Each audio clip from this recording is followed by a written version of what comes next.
Meantime, it could be the IPO of the year. Chipmaker ARM Holdings getting set to price shares after the close today in a big moment for the semis and the IPO market at large. Our Leslie Picker and Christina Partsinevelos are going to break down the action here. Leslie, talk to us first a bit about what you're hearing about tonight.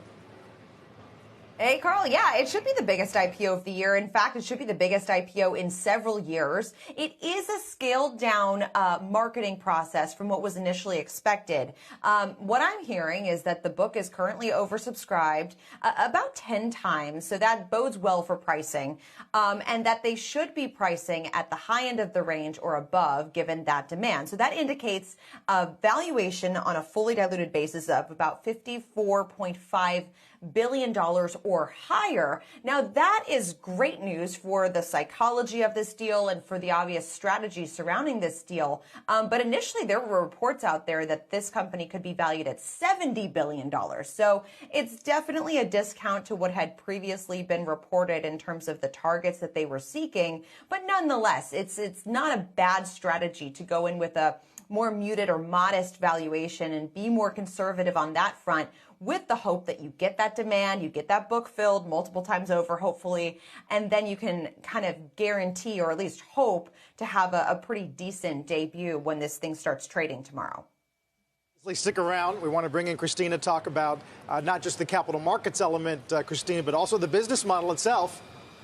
Which is important because this is a company that provides the architect for so much out there. But you have the $54 billion valuation. Leslie talked about the words chips and AI that are really setting up this IPO for maybe success. But the AI hype may not be warranted. So like I said, was just talking about, think of ARM as a coding blueprint for companies like NVIDIA or Apple to use to design their own chips. The ARM architecture is so popular, it powers 99% of global smartphones. That was in the prospectus. A lot of media is using that line. But really what they do is they charge a licensing fee and a royalty on every chip that contains its technology, which is a great achievement, but leaves concern about future growth when penetration levels like 99% in all smartphones is very high in a handset market that is cyclical and exposed to long replacement cycles. Also, ARM specializes in coding for central processing units, CPUs, and not necessarily those sought-after AI graphic processing units, the GPUs. ARM even calls the GPUs its complementary business in its prospectus,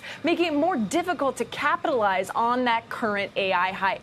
Other risks include about a quarter of its total revenues come from ARM China, which really operates in a black box as an independent entity. It also has high levels of R&D spend, and it also derives around 50% of total revenues from only 5 customers. And that means concentration risk.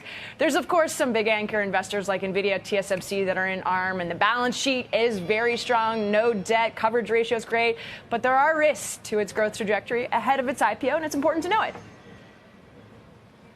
Leslie, what do you hear on the risk factors, the ones Christina mentioned, the China risk, which we've been talking about in recent days? Are investors looking past it? Yeah, it's been a big concern, and I think that's one of the reasons why the valuation had to be discounted, is that you have this customer concentration risk, you have this outsized exposure to China in particular, and there's some uncertainty over just the growth prospects of that market. And then, of course, this is a company that's not a major grower right now. It's going to be a controlled company. SoftBank will still own about 90% of this company after it goes public. All of those risks, especially in light of what we're seeing, kind of where we are in the smartphone market, is this a trough or does it stabilize at these lower levels? All of those are concerns that investors are kind of grappling with. But again, if you can get a deal and if you can feel like you're getting a deal, a discount in terms of buying shares, then perhaps there's some upside. There was an analyst note out this morning which showed basically a price target of, I believe, 59 per share, representing about a 15% upside. So, you know, that's decent on a one-year basis. It's nothing to, you know, really deliver alpha in one's portfolio if it's down, but, you know, it's definitely nothing to shy away from. Yeah, although the multiple that we're talking about there, even with the significant uptick in its growth rate, is not insignificant. Yeah. No, it's... Oh, sorry, go ahead. Yeah, I mean, actually, Christina, go ahead. No, after you. No, the valuation is not insignificant. It's you just talked about the ratio, but Leslie used the word conservative, and we have to go back to even just 2020 when Nvidia tried to buy this company at $40 billion. The FTC blocked it. $40 billion. We're talking about a valuation that's at least at 54.5, possibly even more. It's crazy to hear the word conservative with that much amount of growth just within the last 3 years, especially when SoftBank bought the company at $32 billion back in 2016. In terms of just, you were talking about price targets, everybody's hyped up, but only 10% of the float is going to be available to retail investors, which means there's going to be a lot of clamoring for a small portion of shares when the institutional anchor guys already got in. Yeah, well, retail's going to be even smaller than that because there are going to be plenty of hedge funds and other institutions that actually buy the stock. So but Leslie, to the point you made, it is a small float. Obviously, 90%. Will be controlled by SoftBank. Very much unclear whether they have any intention of selling beyond that as well. Although Masa certainly, who runs SoftBank, will take it as a big win. Leslie, while we got you, just quickly, you know, we shared this news on Citi. It's another beat you cover closely for us in terms of at least simplifying the reporting structure. What do we make of these moves by Jane Fraser? Yeah, I think this was pretty decently telegraphed that there would be some structural changes here.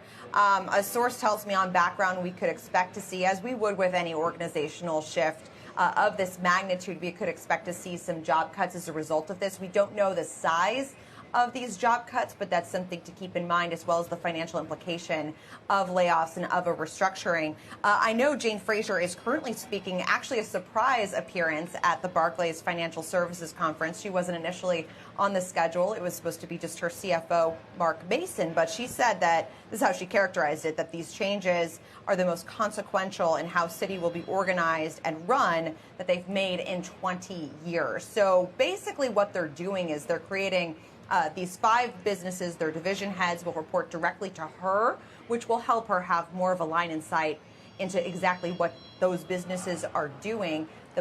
Their goal is to really streamline and make sure that everything is transparent and operating efficiently. So we'll see if they're able to execute on that front. Leslie, Christina, thank you both. Of course, ARM less than 24 hours away from beginning trading, we expect.